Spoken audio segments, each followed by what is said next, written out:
Au Mali, la prise d'otages de ce matin se poursuit. L'assaut donné par l'armée malienne n'a pas encore abouti.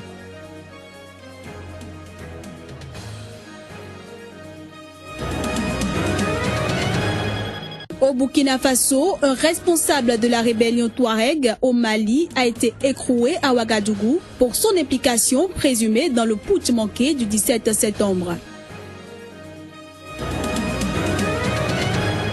Au Niger, l'avocat d'Ama Amadou accuse le président du parti au pouvoir et son secrétaire général de le détenir arbitrairement.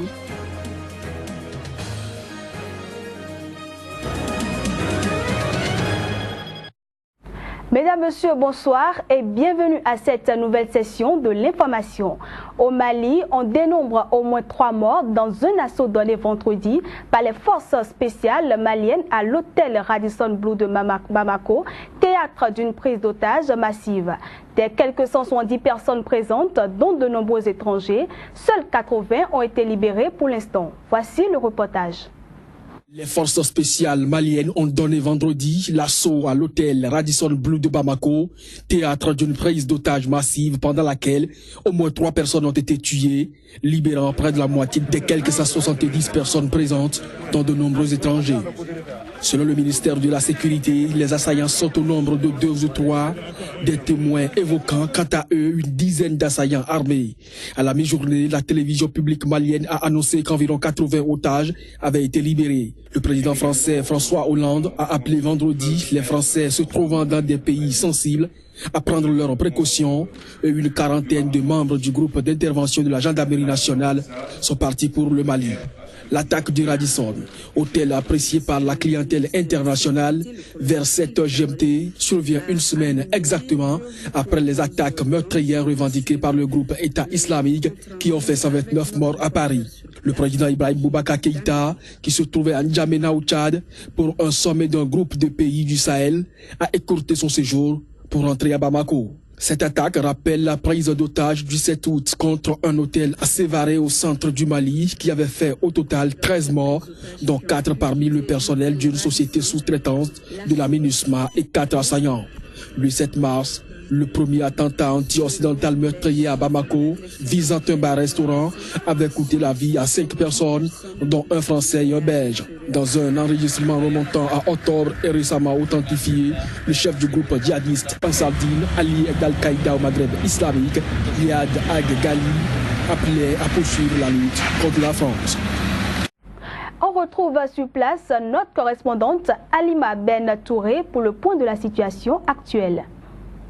Alima Ben Touré, vous êtes le correspondant de SICAT au Mali. Où est-ce que nous en sommes actuellement dans la prise d'otage de Bamako? La situation a beaucoup évolué depuis 8h, 9h. Actuellement, la presse a été reculée à plus de 10 mètres de l'hôtel et nous voyons au fur et à mesure des blessés évacués. Les ambulances ne cessent de venir. Vers 13h, il y a eu un assaut qui a été déjoué par les djihadistes qui sont encore à l'intérieur de l'hôtel Radisson. Il y a une trentaine de minutes de cela, l'armée française est arrivée. On ne sait pas pour le moment si l'opération va réussir. L'assaut a encore été lancé. On attend de voir jusque-là ce que ça va donner. Et les populations, quant à elles, sont autour de l'hôtel depuis 7 heures. Elles attendent de voir le résultat final de cette prise d'otage. Est-ce que vous notez, parce que vous parlez de blessés là, est-ce qu'il y a eu beaucoup de blessés alors? On parle actuellement de 17 blessés. Mais pour l'heure, trop de chiffres circulent. Les sous-sécuritaires nous donnent un peu trop de chiffres sur lesquels on ne peut pour le moment pas se baser. Donc nous attendons de voir la fin de l'assaut pour avoir un chiffre exact sur lequel se baser. Merci à vous. Au Burkina Faso, un responsable de la rébellion Touareg au Mali a été écroué à Ouagadougou pour son implication présumée dans le putsch manqué du 17 septembre. Sidi Lamine Ouma, qui dit être un des responsables de la coordination des mouvements de l'Azawad à Ouagadougou, figure parmi les personnes arrêtées dans le cadre du coup d'État manqué. C'est du moins ce qu'a indiqué le secrétaire général du mouvement burkinabé de défense des droits de l'homme et des peuples, Ali Sanou, précisant que c'est le seul étranger parmi les détenus du putsch. Mercredi, une délégation du dit mouvement avait rendu visite à la maison d'arrêt et de correction des armées de Ouagadougou aux personnes détenues pour s'enquérir de leurs conditions de détention. Ama Amadou se porte bien, mais son avocat, Maître Morsi Boubacar, accuse le président du parti au pouvoir et son secrétaire général, respectivement Bazoum Mohamed, ministre d'État à la présidence, et Assoumi Massaoudou, ministre de l'Intérieur, de le détenir arbitrairement. Maître Morsi Boubacar, au micro de notre correspondant au Niger, Abdul Karim Mahamadou. S'il est arrêté conformément à ce qui est indiqué sur le mandat, il devait être déposé à la prison civile de Niamey. Malheureusement, quand il a été arrêté, nuitamment, 10 minutes après, on s'est présenté un samedi. Et alors que vous avez vu, quelqu'un s'est présenté avec un arrêté du ministre de la Justice, un arrêté, pour le transférer. Je fais préciser qu'il y a deux irrégularités à ce niveau. D'abord, c'est un jour non ouvré. Deuxième chose, le ministre de la Justice n'a pas en charge la gestion du mandat de Hamma parce que, à ce stade, Hamma n'est pas condamné. Il y a que les condamnés par décision devenue définitive qui sont gérés par le ministère de la Justice ou par l'administration pénitentiaire. Hamma n'étant pas condamné, Hamma étant simplement inculpé, c'est au juge de décider de son transfèrement si c'est le cas. Puisque ça n'a pas été fait, ça veut dire qu'il est arbitrairement. Et c'est pour cela que je dis qu'il est entre les mains de Bazoum et de Assoumi Massaoudou. Nous interpellons la communauté nationale et internationale sur ces travers. Parce que là, nous sommes en face d'une violation grave des droits de l'homme, grave et flagrante. Aux Pays-Bas, Fatou Bensouda, procureur de la Cour pénale internationale permanente, assure se battre pour donner une voix aux victimes. Sur les 9 années de son mandat, Fatou Bensouda, il faut le préciser, occupe cette fonction depuis 3 ans. Rendre justice et donner une voix aux victimes, c'est l'objectif que s'est fixé l'avocate gambienne, devenue procureure de la Cour pénale internationale. Une mission qui se heurte à de nombreuses critiques, notamment celle selon laquelle son bureau ne jugerait que les chefs d'État africains. Face à ces critiques, la procureure se défend.